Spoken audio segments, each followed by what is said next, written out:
I've talked a decent bit about Gotham Knights recently leading up to its release. How it looked underwhelming, technically unimpressive, and inexcusably last gen for a game that is exclusively this gen.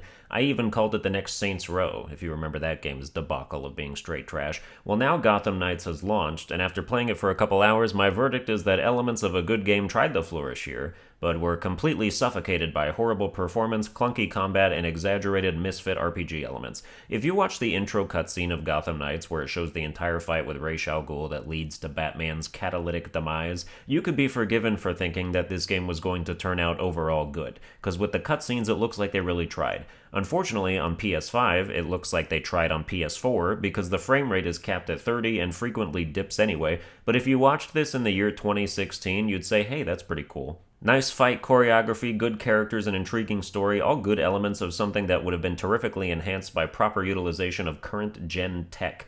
Gotham Knights also has the gall to still cost $70 on PS5 despite using PS4 level specs, while the PC version actually can run 60 FPS and cost $10 less. Like, huh? Did you just moonwalk into a Walmart through the exit door? Because that is totally backwards. This game feels worse than the Arkham games by a substantial margin, and those games are like a decade old.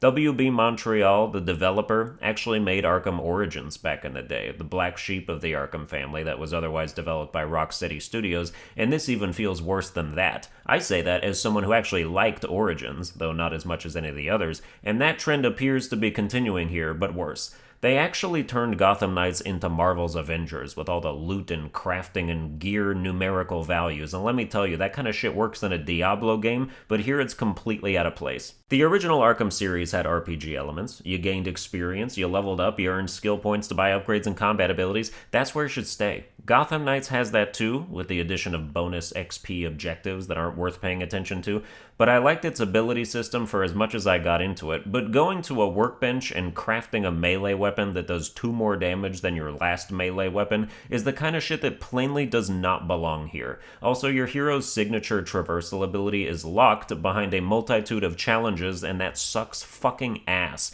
Imagine if in the Batman games you couldn't use his cape and glide around until you wasted a bunch of time doing busy work for hours. What an absurdly pointless gatekeep that hurts your game for no reason. But Gotham Knights Copium still exists, because some people don't mind grossly overpaying for a game that could have existed 6 years ago.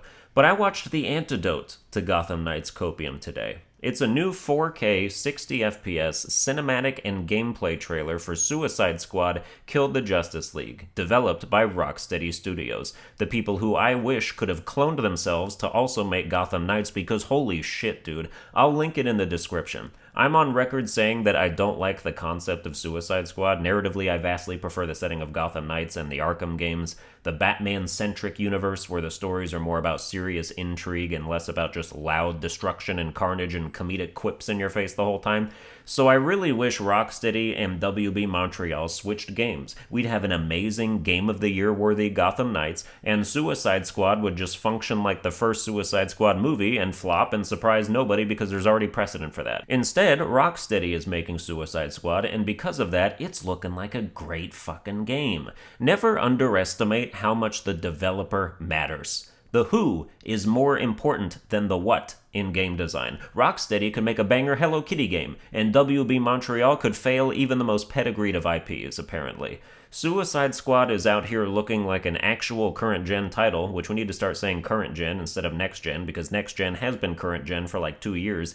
If you watch Gotham Knights cutscenes and gameplay, and then come over and watch this trailer, the difference is night and day, and no amount of copium can fog your gamer glasses enough to obfuscate that. Gotham Knights wasn't some indie project counting coins to fill out their budget. It's a AAA game from a AAA studio, the kind you expect to deliver for not only the money they spent, but the money they expect you to spend. That's when it's time to be a graphics and performance snob, when full-price studios want you to buy full-price games. Well, that's going to do it for this episode. I hope you enjoyed it. If you did, you can like, share, and subscribe. Follow me on Twitter at Sunburned Albino, and I'll see you guys next time.